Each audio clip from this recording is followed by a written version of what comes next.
In 1915, we leave our country. We come Yerevan. 8 days we walk, and we didn't have nothing to eat. Children crying.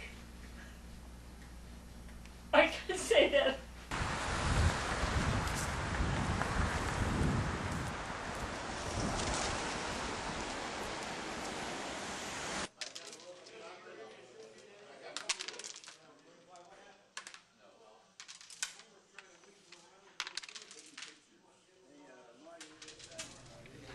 Well, the issue that you raised, the first issue is the issue of the human rights, and the April 24th, 1915 event is called a genocide, and that is a word which has been accepted by international bodies such as the United Nations, and there's a very specific definition of the word genocide. It's a crime against humanity, and that genocide was planned and it was perpetrated by the government of Turkey at that time, sometimes called the Young Turks.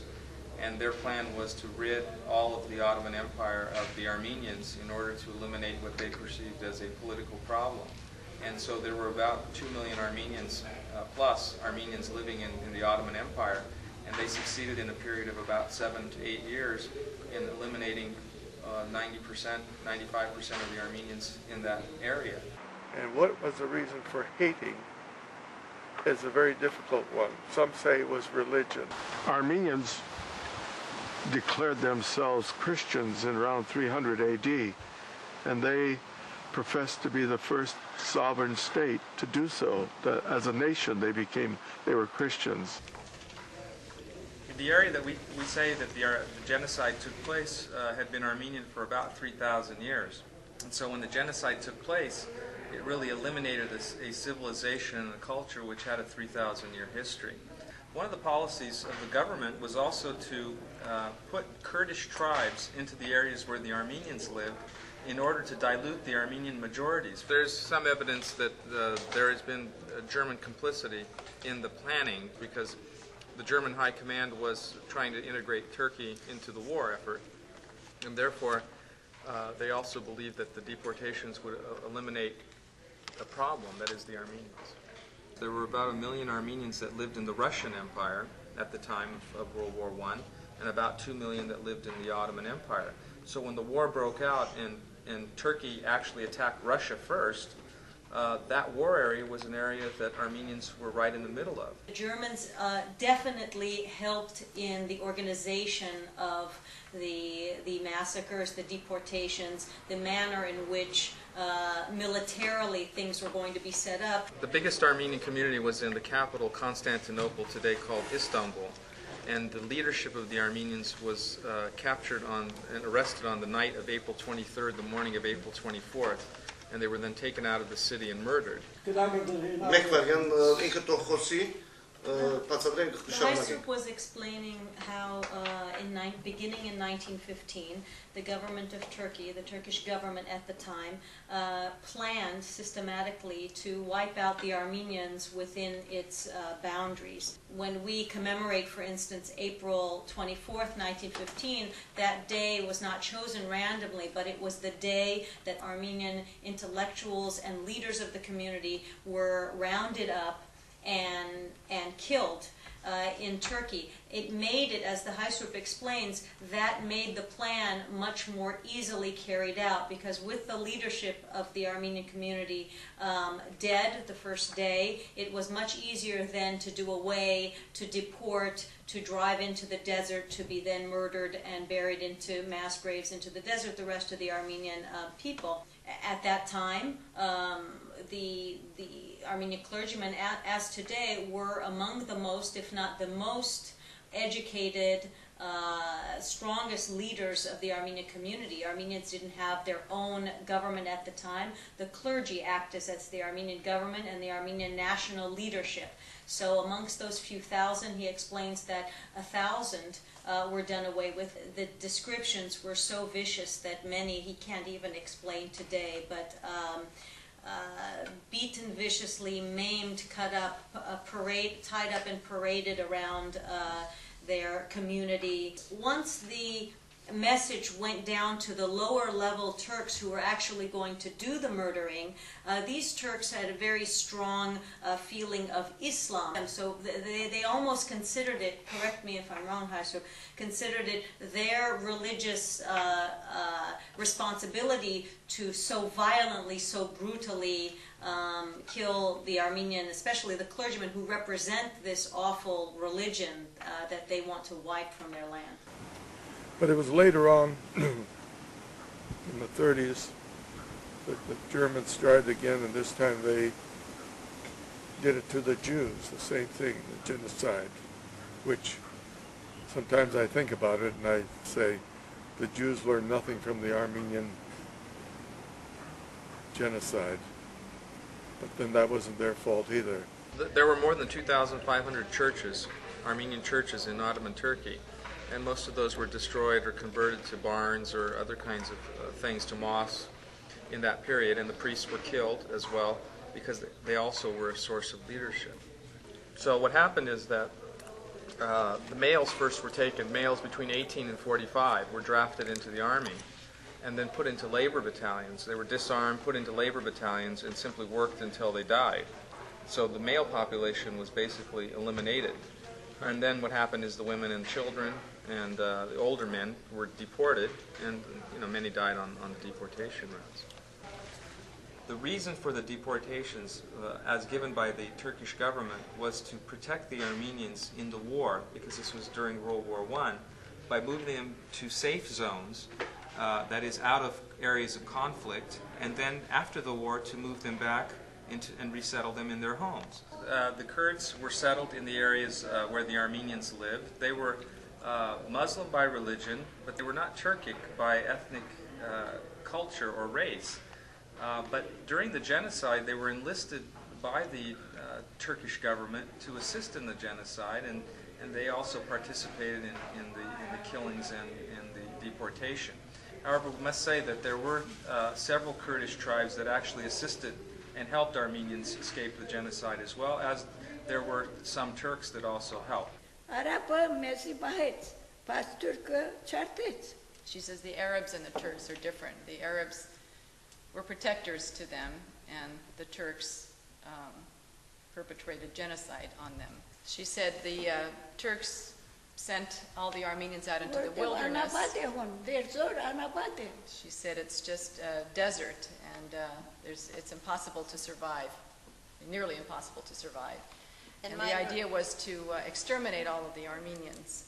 And if it weren't for the kindness of some of the Arab peoples, not one would have survived. The Christian government, big one, they don't want smart people like Armenians live in Turkey. So they back them up. They tell, whatever you want, do with the Armenians. Christian people, United States, English, England, French, I blame everything on Christian government. From my father's and grandfather's aunt, we went, this is years before, we went to some place. And they were building, making lumber, making everything to build a house, you know. One is hammering, one is sewing, and this and that. One is making... and there was a girl sitting a little bit under, talking with my sister. And she was saying, you know, Mayram, she said, we are building these things, but I had a dream, she said, we're not going to enjoy this, somebody else. She's saying she thinks that the Turkish people did this because the Armenians were industrious, and they're the ones that had property and things. They were hardworking people, so they perpetrated this on the Armenians. Same thing. So they could take their belongings. At the time they said that ever since anybody that's over 5, they can remember what's happening, you kill them all. So they took my brothers. And that was the last time you saw your brothers? Yeah, that's the last time I saw them. Of course, I saw... Later she saw them. Later. And then next day, they moved us on. Next day, the women folks, they just like cattle, hump, you know. They came and passed from the door, or the missionaries' place door. They were all taking them away, yeah. So, but I didn't see my mother, but there was lots of people. They were just talking, just like you take the sheep, or cow herd, you know. And, well, I didn't see them anymore. Her mother had to leave her on the side of the road because they couldn't take her on the road on the deportation. They came back for her. 3 times she put me on the rock so I could drown in the water. But I hollered, I had a big voice. And so when you hollered, then who came to your help? My mother came and took me again, Came back. lady. But they told me to go get that girl. He makes a lot of noise, then the enemy knows where we are. I went through it. What we eat, we had 3 months we walked from here to San Francisco. That's how much we walked. 3 months. Yeah, We well, ran even away. when you were in Turkey, you walked for 3 months that far? From Van to Yerevan. And my grandmother and grandfather, the Dermagradicians that came from Van, my grandmother went through the genocide because she lived in Van, and the Armenians in Van had resisted against the genocide, and then they were able to withdraw with the Russian army and back through Russia, and then that's how they came to California. For 30 days, as the story goes, they fought off 5,000 Turkish soldiers, 1,500 Armenians in Van, and then the Soviet troops came, if I understand correctly. Mm-hmm. And then They did help a little then bit. they pushed the Turkish soldiers away. They went away, the Soviet troops went back, and then the Turkish came back into Van, and then that's when they started burning churches and everything. That walk to Yerevan, which is the capital of Armenia. The Turks could not believe a small group in Van could put up such a fight. So they would get the older Armenians by gathering them in a barn and throw kerosene around the barn and kill everybody that was in there. The Turks would also use the girls by making them undress completely and dance in the nude, and then abuse their bodies. Some were pregnant, and the Turks would tear open their stomachs and take the unborn child out of their mother's stomach with a sword and kill them. Yeah, my mother-in-law's mother had gone to town one day, and they had taken the babies from the mothers and boiled them and fed them to them. Oh, She got real sick. She lost her whole family there. Yeah, and my folks walked with her brother, and they walked for 13 days to get to Yerevan, and my mother buried her baby. Malnutrition, she didn't have enough food on the road. One day they came to my grandfather's ranch. We were there wintertime. 2 gendarmes came, and boy, they closed the door, kitchen door. You could hear with their guns hitting my father and my grandfather. You heard them? And you know, they even poisoned the dogs. They poisoned my grandfather's dog, and that dog never did come to the door, you know. But that day, he was half in the kitchen and half outside, dead. My sister said, pass by, but don't touch. I was holding my sister's hand, and my finger was like this. Boy, I touched that dog. Then I left. Երբ որ վերադարձել են ալիևս, քիչմը խաղաղեր է, զինացուլ եղեր է, ըսեր է Հայաստան, կեսուրիս անունը Հայաստան է, Հայաստան ըսեր է, ես քեզի դեսա եկար, չիրու չամիչ լեցուցիր, բզդիկներուտ տարիր ըսեր է, փայց ըսեր է աղ ու հաց ունին կսեր է, քեզի չմերցուցի ես ըսեր է. She explains that her mother-in-law, Baron Sahak's mother, explained to her the whole story. Yeah. And to start out, I find it very interesting that her name was Hayastan, which means Armenia. So Sahak's mother's name was Armenia. So even then, the identity with Armenia was so strong amongst the people, even as they lived next door and together with the Turks. When the genocide was starting in their town, she was living next to a Turkish family, and she ran over to them for something or other, and just at the time she was there, she happened to see the Turkish man of the house, what do you call it, Surel? The knife, sharpening a knife very sharply, and he was holding down a young Armenian woman, a maiden, and was telling her, "Don't worry, I'm getting it so sharp that you won't even feel it." And she witnessed, Baron Sahak's mother witnessed then him immediately cutting this woman's head off, and she was shocked, and she said, "Well, what are you doing? How can you be doing this?"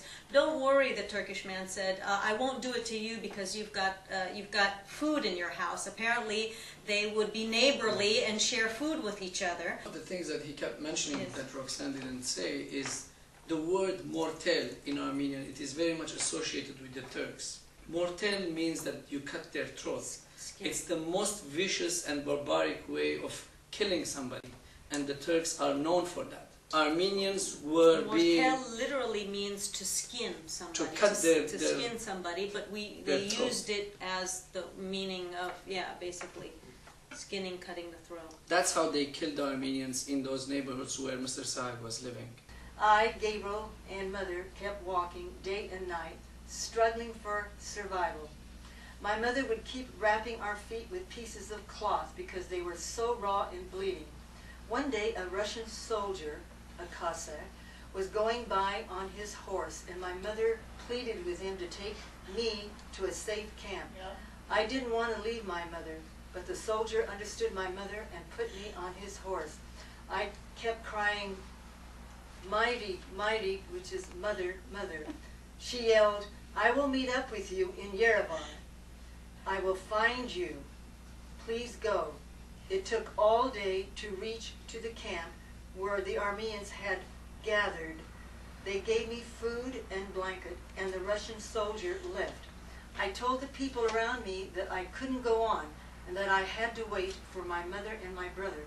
I started to cry, "Mighty, mighty, where are you?" I was all alone all day.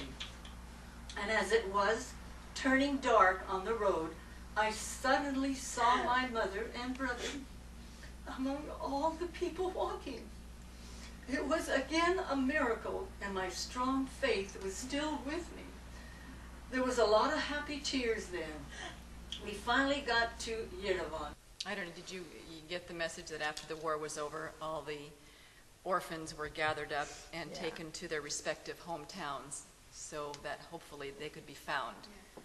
So all the Trabzoncees went back to Trabzon. That's how she and her one brother, the older one who bit the Turk's hand, that's how they got together. And then eventually, after that, someone who knew them and knew they had an uncle here brought them to America. As we say in colloquial English, the bottom line is Turkey did not succeed. It did not succeed in its plans.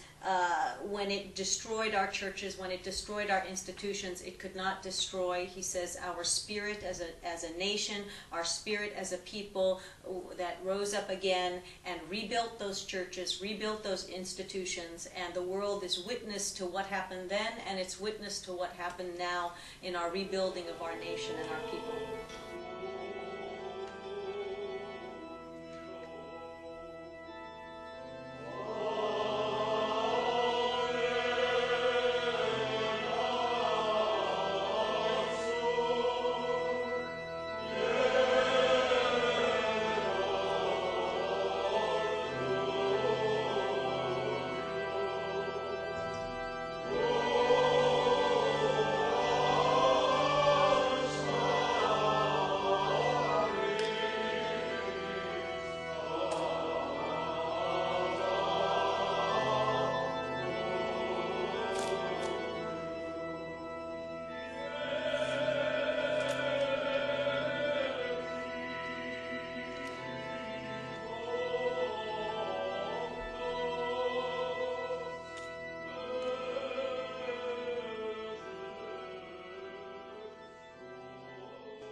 Now the question is, the current government of Turkey does not want to recognize that there was a genocide because they know what the ramifications would be.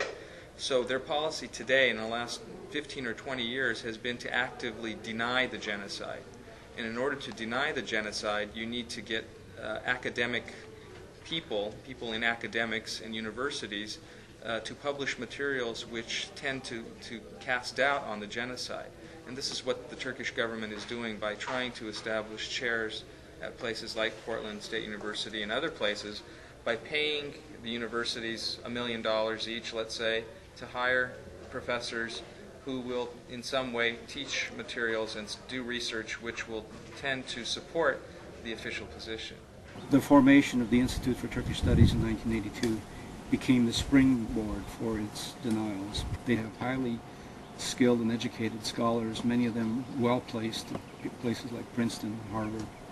So when these places become the locus of denial literature, it takes a level of credibility which changes the nature of the process of denial and elevates it to a fraudulent platform that gives it the aura of a legitimate discussion and legitimate debate.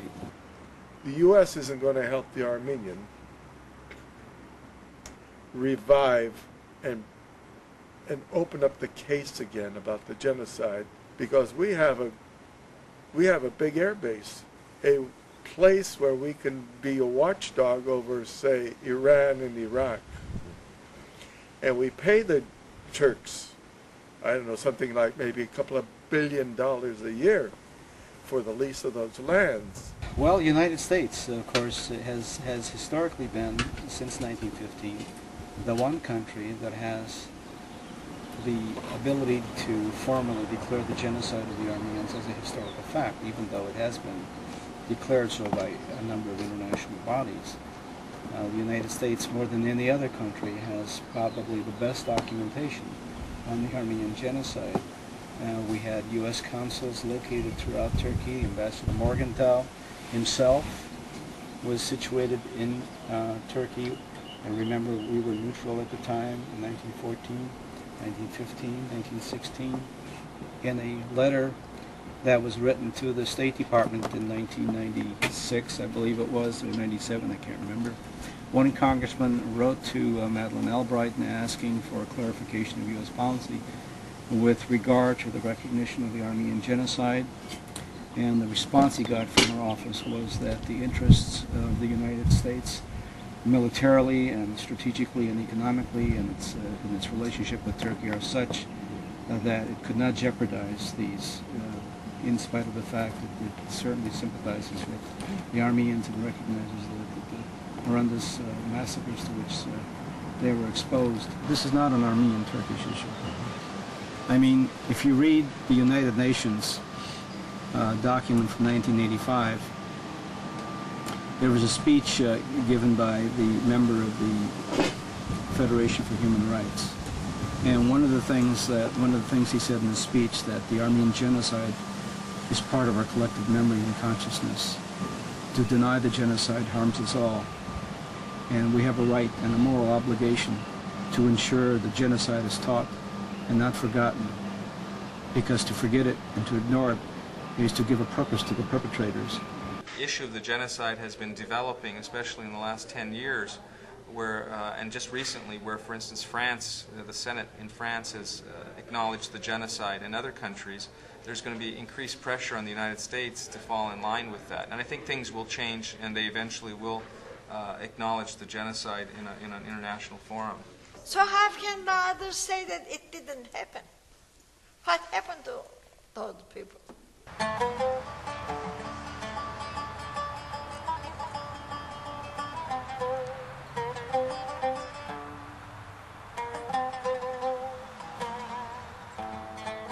We have a professor who comes to our table, memorial table, in April 24th and tells us what he thinks, right? And this professor is a professor of modern Turkish history. Imagine this individual standing before us as a group, literally shouting, you know, these things, you stupid Armenians, Armenians, there never was a genocide, but I wish there was, you lying pigs. Armenians deserve to be massacred. And if the professors are thinking this way, and we are striving for recognition of the Armenian genocide, it's hard to do that when all the major universities in America are teaching otherwise. And the students who learn from them learn that the genocide didn't happen, or if it did happen, it was a part of a civil war, right? People died because of the internal war that was going on right there. Despite what anybody might say, I think for an instant we all felt really very small. I mean, the professor achieved some measure of success in doing so. That feeling of smallness, I think, turned to a feeling of anger. You know, my grandfather had died the weekend before that, and his whole family of 30 was massacred. He was thrown in a pile of dead bodies and miraculously survived. And so, like, by pure luck, I exist. And this guy is saying, you know, you, your family, everyone should have died. You can't just go on perpetuating the hate. At one point in time, you got to say, you know, enough's enough. You know, you just got to settle down and deal with it. And then when you have, you know, a government, you know, trying to persuade people that this genocide never happened, it makes it more difficult. I mean, like, what do? You're constantly under attack. You know, you go to public school and you get educated about the history of prejudice against other groups, African Americans, Hispanics, the Chinese, but really in some sense we remain kind of ignorant about the history of prejudice directed against our own people, because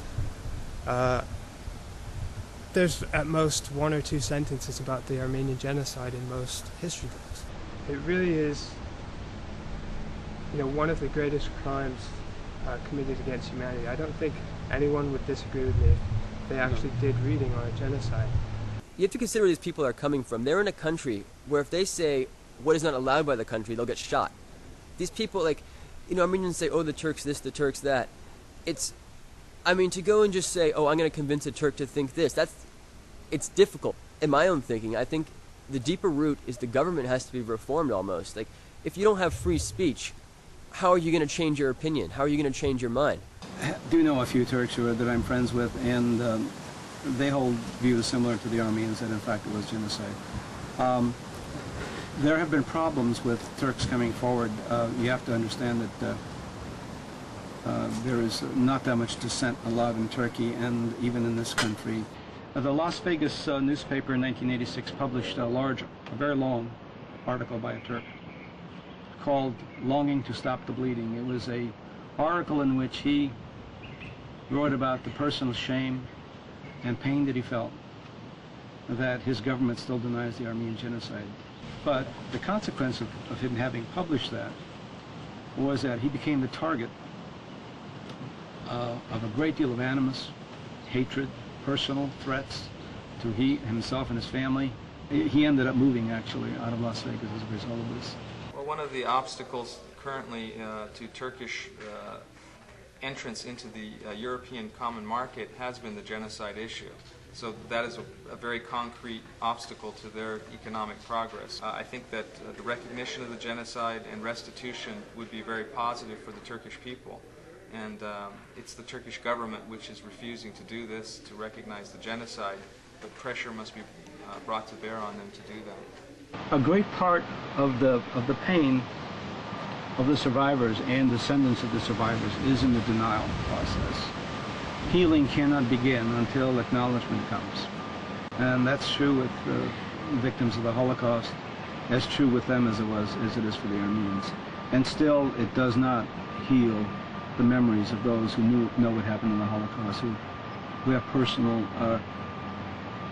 relationships with people who survived the Holocaust. Still, the healing begins at the point where acknowledgement comes.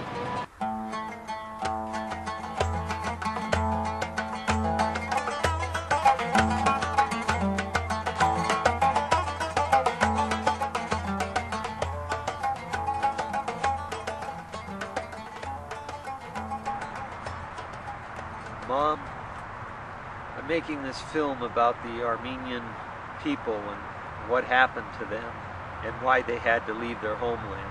I'm trying to resolve all of this conflict that's happened between the Turkish people and the Armenian people, to see if these two groups of people could once again live peacefully with each other. I don't know if I'm able to do this or not, but we'll try.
Thank you.